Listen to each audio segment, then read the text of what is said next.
Creating a functional and cozy kids' room takes more than just buying cute furniture. Layout really matters. Get it wrong and the space ends up feeling tight, awkward, and difficult to use. Today we're breaking down some common layout mistakes in a kid's room and how to fix them. And hey, if you find this video helpful, might as well give it a like. All right, let's jump in.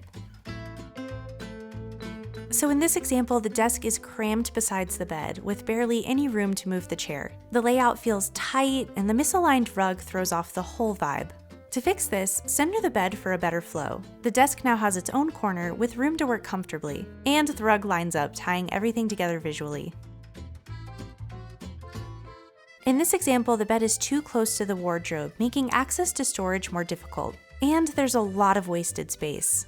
In the fixed layout, the bed is centered, the desk sits by the window for natural light, and there's room to move around. The overall arrangement feels cohesive and functional, with clearly defined zones for sleeping, working, and relaxing.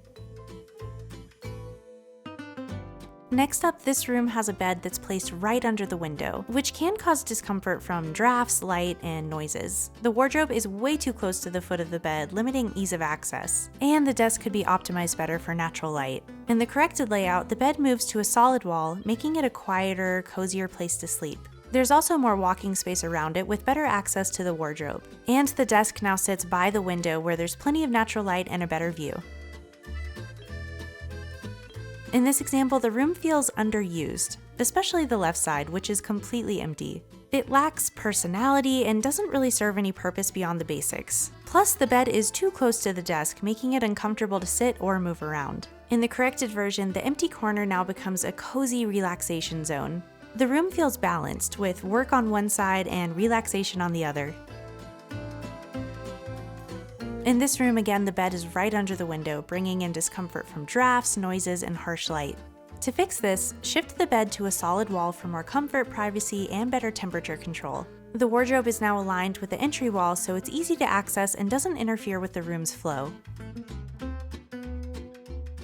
And finally, in this last example, the beds are placed back to back, which just feels awkward and no room for privacy. The paths between the bed and the desk is tight, making the room feel cluttered and hard to move around in. There's really just no clear structure, which affects how the room looks and works. In the corrected version, each child gets their own clearly defined area with a bed, desk, and wardrobe. There's open space down the center, making it easy to move around. Overall, everything just feels better organized.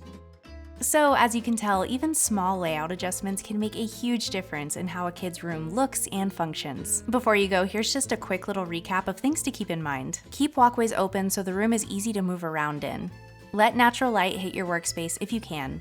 Try not to cram furniture into tight corners. And don't forget to add some personality. It should feel like their space, not just a checklist of furniture. If you've designed a kid's room, what was the trickiest part of it? Let us know in the comments. Don't forget to like this video, subscribe to the channel, and check out that 7-day pro trial. As always, thank you so much for watching, and I'll see you next time. Bye.